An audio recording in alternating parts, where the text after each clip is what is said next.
Are you a corporate escapee and wasting valuable time attempting to figure challenges out on your own? Well, this podcast is for you. We bring you firsthand experiences of guests going through many of the struggles you face each and every day. We get real with no corporate BS. And now, over to your host, Paul Higgins. Hello and welcome to Corporate Escapees, the podcast that takes you behind the scenes of people who are successfully running their own businesses, hearing their war stories and motivations for making the jump from their corporate gig. I'm your host, Paul Higgins, and our guest today is someone who was voted the most shyest person in her senior year. Now she has her own TV show and is also a sought-after speaker. So what a transformation she's had. Denise is passionate about helping entrepreneurial women, and she talks about this in this great podcast. So what I'll do is now hand you over to Denise Galloni from DG Training Solutions. Welcome, Denise Galloni, to the Corporate Escapees podcast, brought to you by Build, Live, Give. So we're going to get to know lots about you, Denise, today. But why don't we start with something your family or friends would know about you that we don't? Thank you, Paul. Thank you for having me. Something that my family and friends know about me, but a lot of people do not know about me, is although I'm always in front of people, I have a TV show and I do some professional speaking, I really love just being home by myself, under the blanket, with a cup of tea, reading a book. Yes, because I saw you voted the most shy person in your last year of school? Yes, I was. In my senior class, I was voted the most shy girl. And when I went back for my reunion, they were quite surprised to hear what I do. That's brilliant. And what sort of, brought about that transformation for you, going from that shy girl to this great identity on TV? Well, I think it was just when I got to my 20s, I realized that I just had to come out of my shell. Once you get in the professional world and you're working, you just can't be that shy little person. You just get left in the background. Yeah, I wonder, do they still have that award? I don't know. I know I wouldn't qualify for it now, Paul. Brilliant. And I know you've had a wonderful career and now escaped into your own business. We'll talk more about your own business in a moment, but why don't you just take us through your corporate escapee journey? Okay. So I've worked in a lot of different industries. Most recently, when I was working full-time, I was in the healthcare industry. And I was a corporate trainer for many years, and I really enjoyed it. It was long hours. I think some of your listeners can relate to that. Getting there early in the morning, getting out late at night, coming home, doing work at home, going back the next morning. At that point, I wanted to do something different. And my company decided to merge with another company. And when the company merged with another company, I didn't like where my position was heading. And I knew it was the perfect time for me to get out. So I thought about what I wanted to do. Do I want to work somewhere else and maybe go through this again? Because companies downsize all the time. Yes. Or just go out on my own and start my own business. And I took the leap and I gave my 2 weeks notice and I started my own business about a month later. Great. And I always ask people, was it harder or easier than what you thought? Oh my gosh, it was so much harder. In what way? I didn't even know what I didn't know until I was in my own business for a while. I thought, this can't be too bad. I'm doing the same thing that I've always done for years, just on my own. It's a lot harder than I thought it was going to be. Yeah, and what were some of the things that really surprised you, how hard it was? I think some of the things that really surprised me was trying to find those clients. Because I thought, well, I have all this experience. People just come to me, and that's not how it happens. It was difficult finding the clients sometimes. And it was difficult just trying to keep up with everything, being a solopreneur myself. Great. And did you get any help along that journey? I did. As soon as I started my own business, I started looking for people that also own their own businesses. None of my friends, my family members, none of them were entrepreneurs. So I was really struggling with people to talk to that understood what I was going through. They didn't understand the same problems that I was having. So I joined a couple of women's groups that had entrepreneurs in there, and I met some wonderful women that gave me some advice and helped me along the way. They told me what they did wrong, and I learned from them quite a bit. Great. And what were a couple of those key lessons, if you can remember back to those lessons they gave you? One of the things they always told me was, try it and learn from it. you're not going to be perfect in everything, and you're going to fail here and there, but learn from that. A failure is a lesson. And I really took that to heart. And even now, I still believe that when something doesn't work, it just didn't work. I didn't fail. It didn't work. I'll just try it a different time until it works.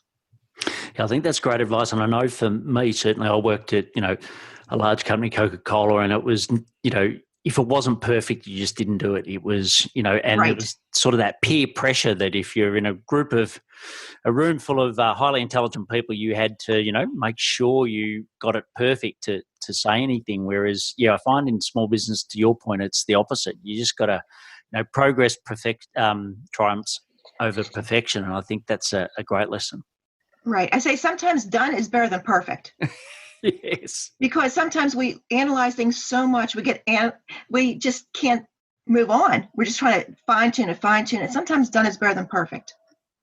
Yeah, that's great. And if we move now into the build section, when people ask you today, Denise, what do you do? How do you describe that? I work with companies and help them improve their employee performance.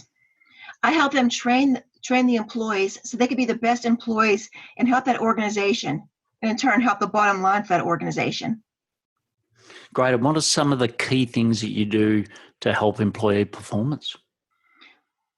Well, once I talk with a client, I go in there and I try to do it and analyze and evaluate what really needs done. What do the employees need trained on? Most times it's communication issues. So I just work with them, work with the employees, and see where they need to go and how to get them there through the journey, through training, through maybe some manuals, videos, whatever they need. Great. And what do you believe you know about training that a lot of other people don't know? I've done it for so many years, Paul, and I've also done it in different industries. So I have that in my background. For the training that I've done, I've actually gone from working with CEOs, surgeons, head of departments, all the way down to maybe a part-time administrative assistant. So I've trained the gambit of all the different employees. And I think it's really difficult sometimes because you can't train people the same way. It really depends on the group that you're training. And I do have that experience doing it for so many years. Yeah, and there's much change, Denise, around the ways that you train people. If you look, I know in the old days it used to be a lot of, workshops, class, face-to-face. Have you seen a change in that within companies? Absolutely. People don't have time for the all-day trainings anymore. Yeah, so true. And what are some of the ways or the platforms that you use to help people train in a remote sense? Well, I do a lot of webinars. I do it for companies because that seems to be easier. They can just log in for the webinar, and if they can't attend the webinar, they can always watch the recording. But it doesn't really happen in a training class. You'd have to take the time from work to do that. And I record a lot of training videos, so they can watch the videos. If new employees start, they can go back and they can watch those videos, so they're not too far behind. Great. And do you convert any of that into podcasts? Obviously, I'm a huge proponent of podcasts. Do any people listen to podcasts rather than watch the video? Not yet, but who knows? That may be in the future. Yeah, look, I think that's a bit of a holy grail. If I look at, how we used to train, we had hundreds of thousands of sales reps around the world, and often we're traveling, still driving, etc. And a podcast, I think, is a great way to do it. But I think that might be the next wave on top of video. I think you're right. Yes. Yeah, brilliant. And you sort of talk about companies. Who are your ideal client? If you had to describe your ideal client, who is it? I would say a small to medium-sized company. And the reason why the larger companies have training departments, so they have people that can do that. Usually the small to medium-sized companies, they don't have a lot of people in that area. They may have one HR person.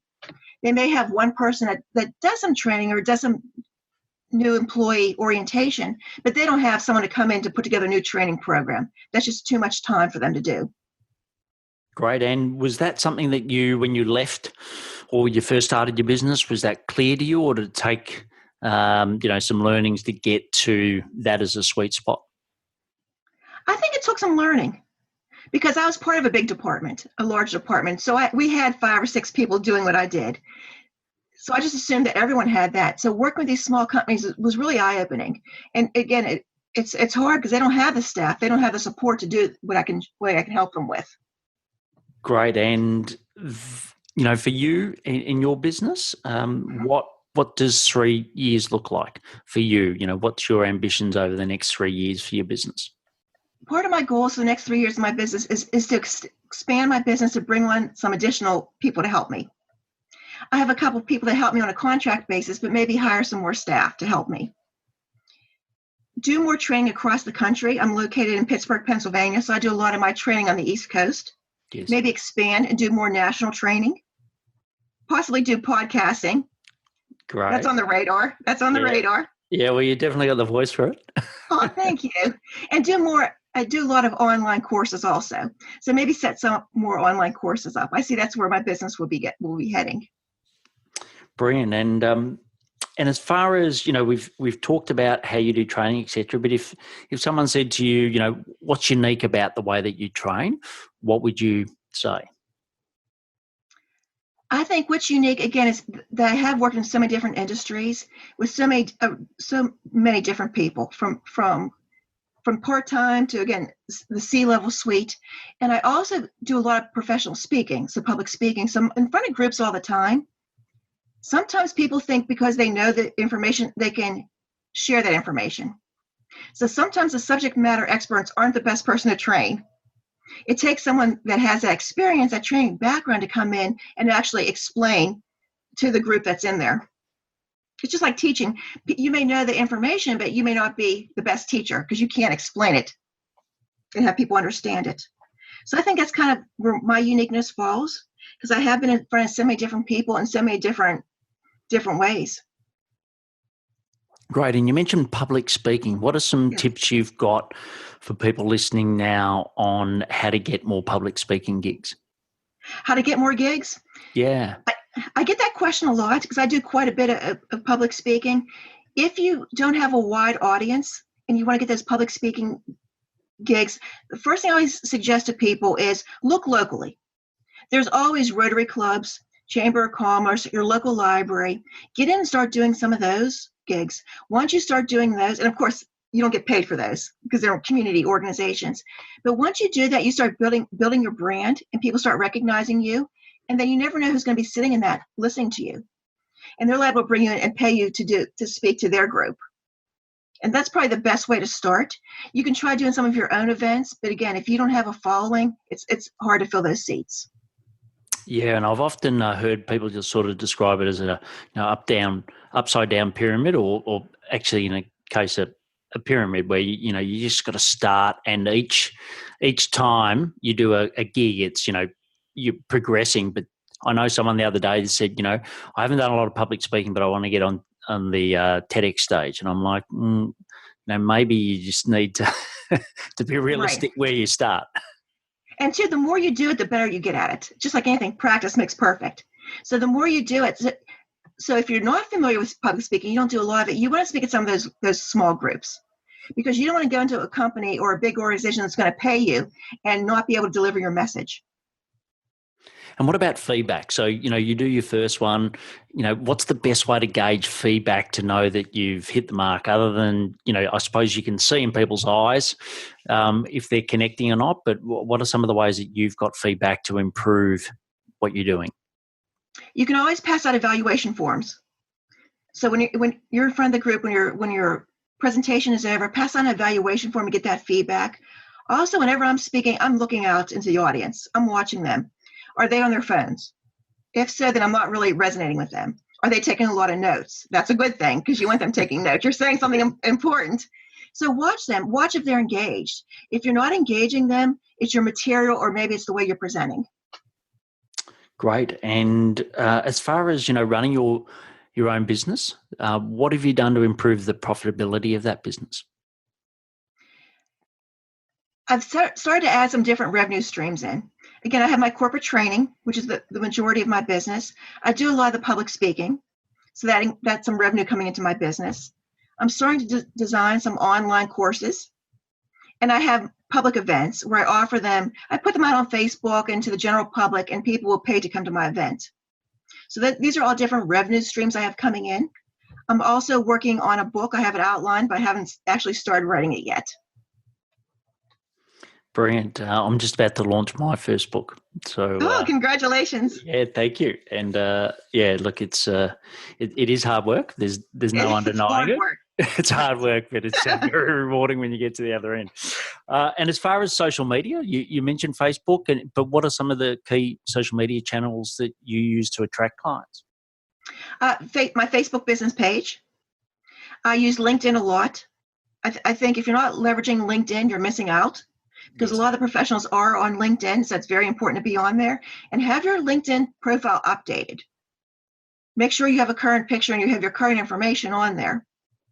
Twitter is taking off. I use Twitter a lot. I get a lot of Twitter followers every day that join me. And I started using Instagram more often. That's one I don't use as much as I should, because there's so many different ones to use. And of course, I have my YouTube channel.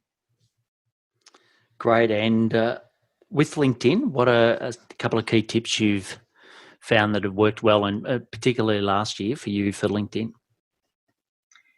One tip I think that works well, and I think it would work well with anyone that's listening to your podcast, Paul, that may be looking for a job or looking for a client.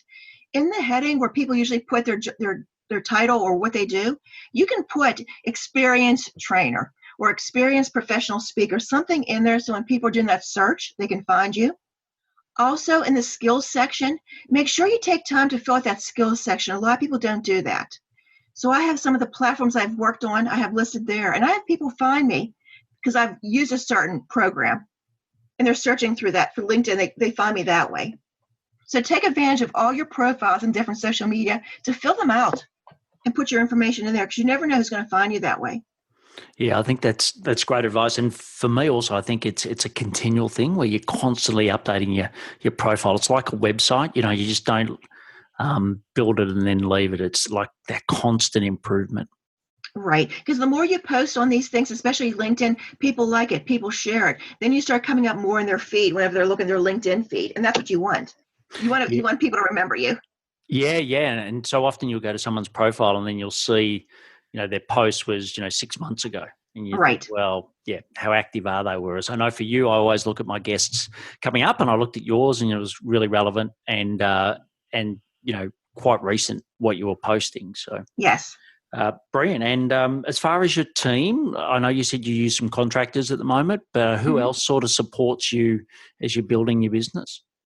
Just me right now. Again, I brought someone in to help me on a contract basis for a virtual assistant, because I've realized I can't do everything myself, even though I want to believe that. It's just not possible. So I have someone helping me, and I also have someone helping me now with some of my marketing. Great. And I know marketing for a lot of small businesses is really hard. How did you go about selecting that person? It's someone that I know and someone that I trust. You really have to be able to trust them. When you're giving them your social media information, you're allowing them to put your posts on there for you, you have to be able to trust them and make sure they have the same vision that you do, so it agrees with what your philosophy is. And your biggest challenges, what are some of the biggest challenges in running your business at the moment? The biggest challenge is trying to find that balance. Sometimes it's a juggling act, that I'm trying to post things on social media. I'm trying to network. I'm trying to reach back at some of the leads I have for clients. I'm trying to develop more training and trying to do that online courses, trying to juggle everything and fit it all in there. Yeah, and look, I completely agree with you. Certainly around using virtual assistants and really smart experts to take that off you, because I think, you wear as an average, you wear about 13 hats, and it's just about which hats are the ones you really want to keep and which are the ones you want to hand off. And it sounds like you're in that phase as you certainly move more towards online courses as well. Right. And it's difficult. It's hard to get that control up because we think it's our baby. We want to do it all ourselves, but we just can't. Yeah, and I think it sort of goes back to that great point you mentioned before, which is, done better rather than perfect. And I think that's where you've got to just pick, which bits am I going to have absolute perfect and which are the bits that I'm 80% is good enough. Right. Yeah, excellent. Well, just before we go into the next section, I'd like to mention our YouTube channel called Build, Live, Give. You get great tips to help corporate escapees just like Denise to rapidly grow. So please go on, have a look at the great content, subscribe, and if you know other corporate escapees like Denise, please share. So the next section's the live section, Denise. So what are some of the daily habits that help you be successful running DG Training Solutions? A couple of things I do every day, the daily habits, is I always make a gratitude list. So every day I list the 10 things that I'm grateful for. Most of them are the same every day. My family, people that support and love me. And it could be, they could change daily too. It could be that I was doing this podcast. So tonight when I write my list, I'll be grateful that I'm on your podcast. Writing this gratitude list really helps. It helps you find what you're grateful for, because some days we just think, I didn't get anything done. Nothing, things aren't going right. So you can go back and you can look at that gratitude list. I also make a list of daily affirmations every day, things that I know. I start with, I am, whatever it is. I am going to be $1 million company. I am going to whatever that is. When you keep saying it, then your mind starts to register it and you believe it. And one of the things that I also do is, usually on Sunday evenings, I do a complete brain dump where I write down everything that I need to do for the whole week. Just write it all down. And then I break that down by the top, maybe 10 things or so, and then break that down on how many I'm going to do each day and where I'm going to fit them in during the day. So I can make sure at the end of that week that I have those 10 things done. Brilliant. And Vince, I know that Vince is your husband. Yes. What would you like to say? Because Vince is listening right now. So what would you like to say to Vince about the support he's given you through this transition? He has been very supportive, especially some of my craziness, because I get stressed out a lot about different things, and I'm up late at night trying to work on things, and it's a complete opposite schedule that he has because he works in corporate America. So when he's getting home from work, I'm usually just getting started and ramped up and work till all hours of the night. So he is very supportive, which really helps. Excellent. And the next section is the give section. So what's a cause or a community that you're passionate about and why? I really love helping women. I have a TV show called Empowering Women, where I bring women that I know on the show to give information out to empower the audience and inspire them. Because I really think it's important that women build up women. A lot of times we hear that there's jealousy between women, and I don't like that. So I'm really big on women helping other women. There's a nonprofit that's near and dear to my heart. It's called Treasure House Fashions. That's near me, where they collect clothing and they give it to women in need and help women get back into the workforce. So I really enjoy working with them and doing things for them. Some of my events that I do hold, I give donations from each ticket sold back to Treasure House Fashions to help them. So I'm all about really helping women. I'll be more than happy to sit down with any woman that wants to talk with me to pick my brain about something, because I think it's that important. Brilliant. Well, look, the last section's the action section. So what I'll do is just ask you some questions and get some rapid fire responses. So the first one, what are your top 3 productivity tips? Write everything down, because if not, then I worry about forgetting something. So I write every single thing down on a piece of paper or in my journal so I have it. Another thing I do is I schedule all my tasks in chunks of time. For example, I'll answer all my emails maybe at 10 o'clock in the morning and 2 o'clock in the afternoon. I won't keep stopping what I'm doing to check my email every time I hear a ding, because that really interrupts your workflow. Yes. And I work when I'm productive. If I wake up in the morning and I don't feel like working or I'm not productive, then I won't work that morning. I'll do it maybe late at night when I'm productive. So I know when I'm productive that I could do it then. And again, doing that brain dump and getting everything on paper, that way I don't have to worry about it. And what are some of the top apps or softwares that you use to help you run your business? A big one I use is Google Docs. So I do have a Gmail account, so I use the Google Docs. I put everything in Google Docs. That way, if I'm somewhere and I need to refer to it, if I don't have my laptop, I can bring it right up on my phone. It's all in there. If I'm at a presentation, I don't have to take my laptop. I can just log into whoever's laptop is there and do the presentation. I also use Canva, C-A-N-V-A. You can make templates, and I use a lot of that for my social media. So I make one template, and I can use that, type over it, use that for social media. I can make headers for some of my Facebook posts or my YouTube channel. So those are real big ones. I also use something called Buffer, where I get a lot of blogs that come into me, and I can share those with some of my audience. Great. So those are a couple of. Excellent. Just a quick shout out to the ladies behind Canva, to their two Australian ladies taking a great product globally. So, and we actually had, what's their key evangelist? Isn't it funny when I had the name Guy Kawasaki. He came and presented in November at a conference I was at, and he's a key evangelist for Canva, and he's a brilliant guy. Just, an amazing person to listen to. It's a great application. Excellent. And what are some podcasts that you listen to and recommend? The Entrepreneur Way. That's a podcast out of the UK, and I listen to that. He has some really great guests on there. I also listen to the Talent Grow Show. That's by a friend of mine, Haley Agile, and she brings some interesting people on in the training industry and some other industries so I get information from both of those. Brilliant. Great. And what's some parting advice, Denise, that you'd love to leave corporate escapees? Some of the parting advice I would give is, it is difficult sometimes to make that jump to being on your own. There's a lot of things that you miss about being in the corporate world, and not the stress or the hours, but I have my own long hours and stress. not saying that you don't when you work for yourself, but it's up and down. And I think everyone that's self-employed that I know, you have those lean times and you have the great times. So don't get discouraged, just keep pushing through.